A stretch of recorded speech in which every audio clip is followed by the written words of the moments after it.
Ini pengasuh Rafa yang aku ceritain itu. Saya Sofi. Kok seperti ini sih pengasuhnya Rafa? Nggak kayak pengasuh anak. Bisa-bisanya kamu jelek-jelekin anak-anak saya. Apa-apaan ini? Kamu dari awal sebenarnya bukan pengasuh anak kan? Sungguh sangat menyakitkan ketika kita sudah rela berkorban mempertaruhkan kehidupan kita dengan seseorang, namun dibalas dengan pengkhianatan. Seharusnya cinta dan kasih sayang yang hadir, namun justru penderitaan menyelimuti takdir.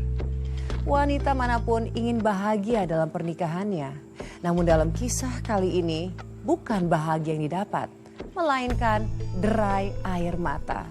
Apa kabar pemirsa? Senang sekali bisa kembali menjumpai Anda dalam catatan hati perempuan. Ruang berbagi kisah dan tempat menemukan kekuatan di balik setiap luka yang terpendam. Kali ini kita akan mendengarkan kisah dari seorang perempuan yang rela berkorban untuk memenuhi permintaan dari orang yang ia cintai. Namun petaka yang ia dapatkan. Seperti apa perjalanan hidupnya? Mari kita sambut Sarah. Halo Mbak Sarah, apa kabar? Kabar baik. Silakan Mbak duduk. Terima kasih. Mbak Sarah, terima kasih banyak sudah hadir di sini membagikan kisahnya. Apakah kamu sudah siap?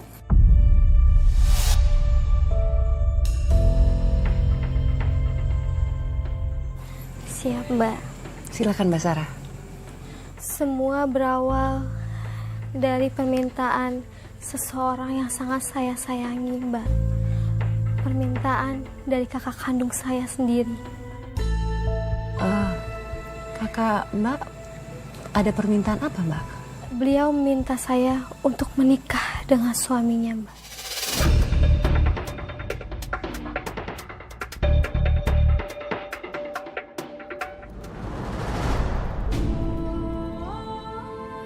Aku hanya ingin meminta satu hal dari kalian. Kalau aku sudah tidak umroh lagi, kalian harus berjanji untuk menikah.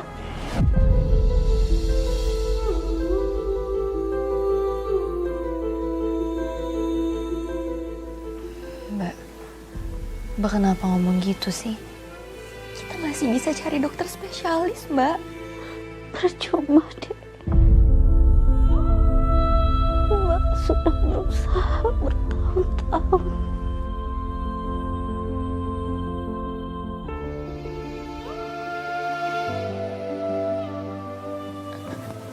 Mas, Mbak pasti bisa sembuh kan, Mas? Kita masih bisa cari dokter lain kan? Masa mama udah keliling kemana-mana dan tetap nggak ada hasilnya. Nihil.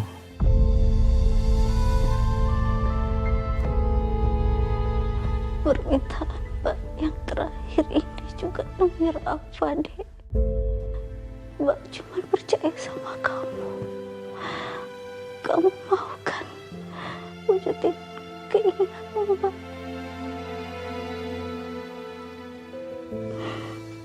Mbak mohon, Sarah. Cuma kamu keluarga satu-satunya. Adik Mbak. Mbak titip Rafa. Mbak mohon, Sarah.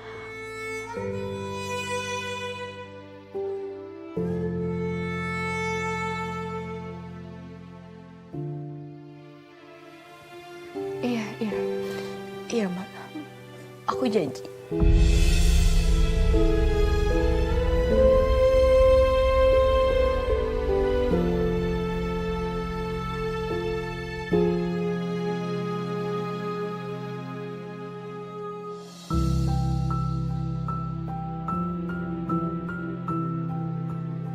Mbak. Mbak. Mbak.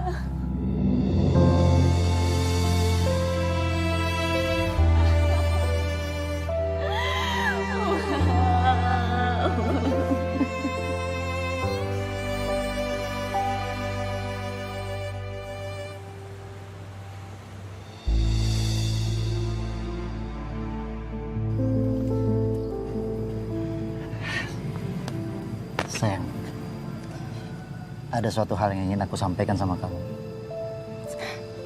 Kamu mau sampein apa? Kamu jadikan mau nikahin aku? Bukan itu. Aku mau nikahin adik ipar.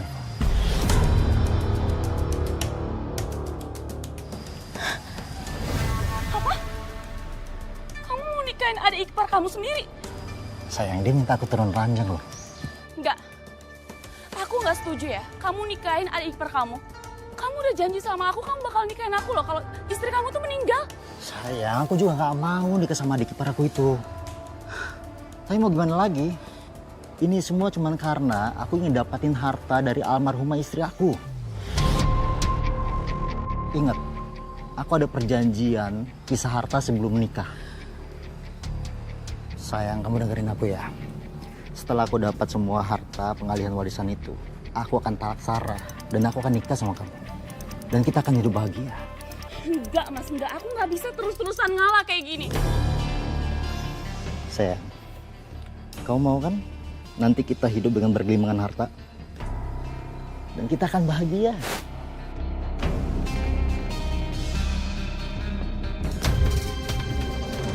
Tidak lama setelah kakak saya dikuburkan, saya menikah dengan Mas Bara. Saya nggak pernah menyangka, Mbak, saya akan menikahi kakak ipar saya sendiri. Bagaimana perasaan kamu saat itu, Mbak? Canggung yang jelas, Mbak. 4 tahun kakak saya menikah, saya sudah menganggap Mas Bara seperti kakak kandung saya sendiri. Jadi memang segitu dekatnya ya? Kamu dekat dengan kakak ipar kamu? Sangat dekat, Mbak. Setiap liburan panjang, saya sering menginap di rumah kakak saya. Dan maaf ya Mbak, saya tanyakan lagi ya momen yang menyakitkan ini. Pada saat itu, apakah kamu tahu kondisi kakak kamu sudah separah itu? Sama sekali nggak tahu, Mbak. Kakak saya memang begitu, Mbak. Dia nggak pernah memberitahu masalah hidupnya. Ketika sakit berat selama setahun, saya malah terlambat untuk mengetahuinya, Mbak. Saya turut berduka Mbak. Semoga arwah kakak kamu sudah tenang di sana. Dan kamu pun juga sudah berjanji memenuhi permintaannya. Jadi kamu putuskan untuk menikah dengan kakak ipar kamu. Apakah kamu bahagia? Saya juga inginnya bahagia, Mbak. Tapi dari awal pernikahan saya sudah menjadi bahan gunjingan dari warga sekitar, Mbak. Rafa, hari ini Rafa seneng nggak ikut daycare? Senang, Tante. Kok masih panggil tante sih? Panggil mama ya? Ya, Mama. Ya emang ya semua ibu tiri sama aja. Mau adiknya sendiri, nggak bisa sayang seperti ibu kandungnya. Ibu ngomongin siapa? Ya jelas kamu, siapa lagi? Ibu kan nggak kenal saya. Kok bisa bicara saya anaknya? Kok baper? Kan benar yang Bu Leli bilang. Kamu aja nitipin anaknya Intan di penitipan anak. Di mana-mana ya, ibu itu ngurusin anaknya sendiri. Jangan-jangan kamu juga kan yang bikin kakak kamu meninggal?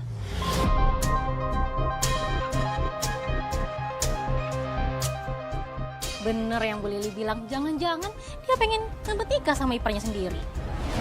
Sakit hati sekali saya, Mbak. Omongan mereka sama sekali nggak bisa diredam. Setiap hari ada aja omongan mereka yang nyakitin, Mbak.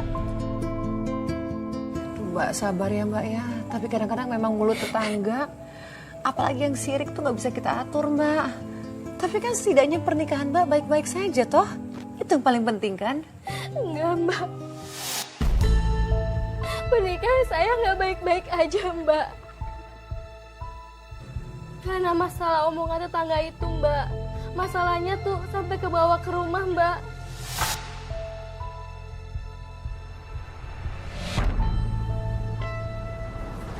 Lepasin aku, Mas. Sakit, Mas. Mas. Aku udah bilang sama kamu ya, jangan pernah titipin Rafa lagi ke daycare. Mas, udah berapa kali sih aku jelasin ke kamu? Aku nggak nitipin tiap hari. Kalau aku lagi WFA, aku urus di rumah. Kamu gak usah banyak alasan ya. Kalau kamu pergi ke kantor, tetap kan kamu titipin Rafa ke daycare? Kamu nggak tahu, kita jadi omongan warga sekarang. Ngapain diladenin sih? Omongan mereka itu nggak akan ada habisnya. Sarah, kalau saja kamu nurut apa yang aku ngomongin, semua ini akan terjadi. Mas, Rafa aja seneng di sana banyak teman-temannya. Aku nggak tega mas kalau harus ninggalin dia di rumah sendirian. Cari pengasuh! Cari pengasuh itu nggak segampang itu. Kamu nggak lihat berita-berita sekarang? Aku takut mas. Udah, soal cari pengasuh biar aku yang ngurus. Kamu gak usah ikut campur.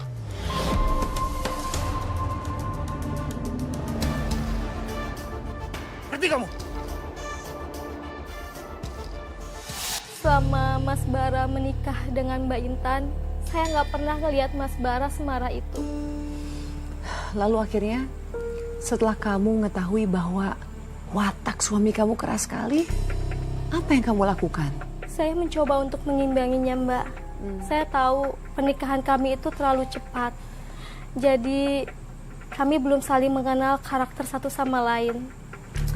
Dan untuk permintaannya mendapatkan pengasuh untuk Rafa, akhirnya kamu memenuhi keinginannya. Iya, Mbak. Dan apakah pengasuhnya sesuai dengan yang kamu harapkan? Enggak sama sekali, Mbak. Ini pengasuh Rafa yang aku ceritain itu.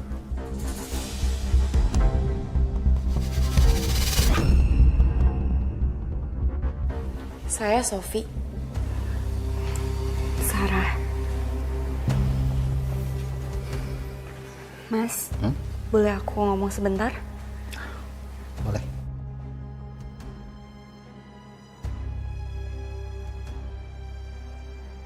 Kenapa? Kok seperti ini sih pengasuhnya Rafa? Emang kenapa, ada masalah?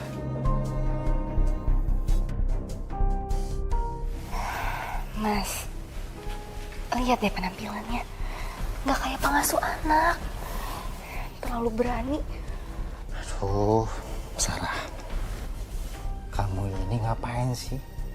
Hal kayak gini aja dibahas. Kamu itu jangan berlebihan ya. Yang penting dia bisa kerja buat ngurus Rafa. Gak ada tapi-tapi. Lalu bagaimana dengan babysitter yang dipilih sama suami kamu?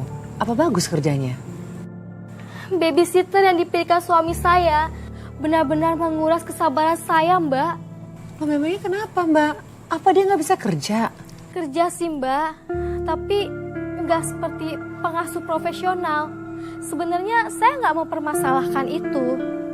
Asalkan kebutuhan Rafa terpenuhi. Tapi kelakuannya itu loh, Mbak. Memangnya apa yang terjadi sih, Mbak?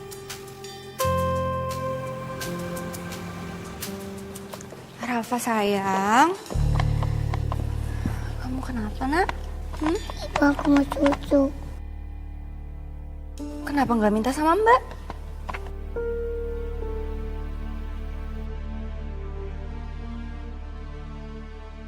Tolong bikinin susu buat Rafa ya. Kenapa harus saya?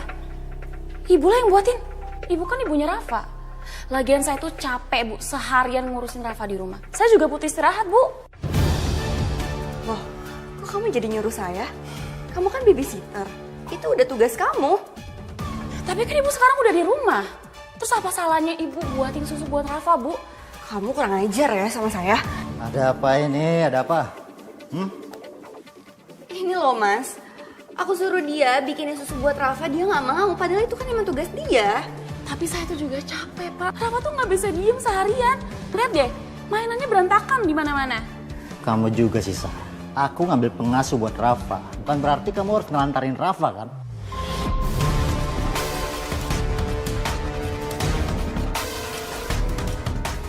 Kok kamu jadi belain dia sih?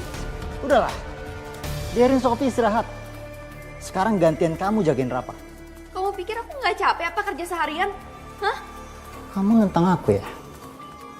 Meskipun Rafa bukan darah daging kamu, tapi dia ponakan kamu. Dan kamu ibu sambungnya. Harusnya ini memang tugas kamu buat urus Rafa.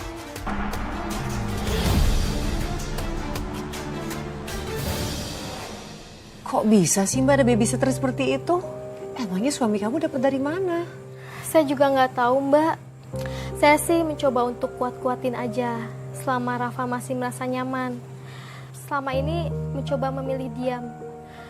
Tapi kelakuannya itu loh Mbak yang membuat saya bingung. Dia itu sering banget ngelakuin kerjaan-kerjaan yang gak seharusnya dilakukan oleh babysitter Mbak.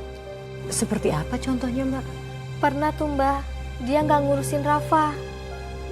Saya cari dia di halaman. Dia bilang dia mau berkebun. Berkebun?